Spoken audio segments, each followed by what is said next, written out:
கூட்ட நெரிசலில் சிக்கி பாதிக்கப்பட்டோரை பார்ப்பதற்கு அனுமதி வழங்க வேண்டும் என விஜய் தரப்பு மனு வழங்க திட்டமிட்டிருக்கிறது.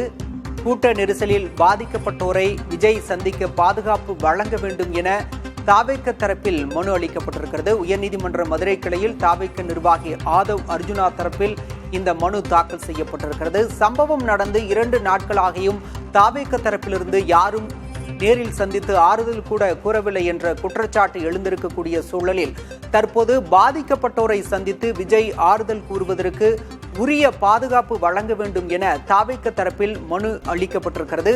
உயர்நீதிமன்ற மதுரை கிளையில் தாவேக தரப்பில் ஆதவ் அர்ஜுனா இந்த மனுவை தாக்கல் செய்திருக்கிறார். கரூரில் சனிக்கிழமை ஏற்பட்ட கூட்ட நெரிசலில் சிக்கி 41 பேர் உயிரிழந்திருக்கின்றனர்.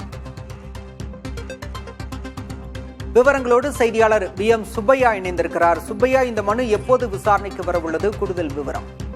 அதாவது கரூரில் 40 பேர் பலியான சம்பவம் தொடர்பாக தற்போது பெரிய அதிர்வலை ஏற்படுத்தி இருக்கிறது. இந்நிலையில் பல்வேறு அரசு கட்சி தலைவர்கள், முதலமைச்சர்கள், துணை முதலமைச்சர் உள்ளிட்டோர் கரூருக்கு சென்று பாதிக்கப்பட்டவர்களை சந்தித்து ஆறுதல் கூறினார்கள்.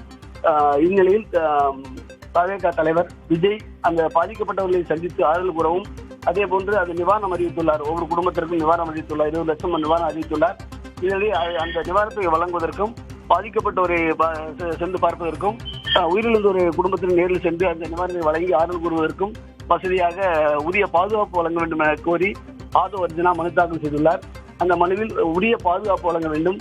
அது ஏற்கனவே கூட்ட நெரிசல் போன்ற சம்பவம் நடந்துள்ளதால் தற்போது அந்த சம்பந்தப்பட்ட வீடுகளுக்கு செல்லும் பட்சத்தில் அங்கு கூட்டங்கள் அதிகம் வர வாய்ப்பு இருக்கு. அதே போன்று சில பாதுகாப்பு நடவடிக்கை காரணமாக உரிய பாதுகாப்பு விஜய்க்கு வழங்க வேண்டும் என்று கோரியுள்ளார்.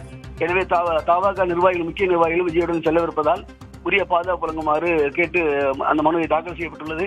இந்த மனுவானது மதுரை உயர்நீதிமன்ற கிளையில் விரைவில் இன்று நாளை விசாரணைக்கு வரும் என்று எதிர்பார்க்கப்படுகிறது. விவரங்களுக்கு நன்றி சுப்பையா.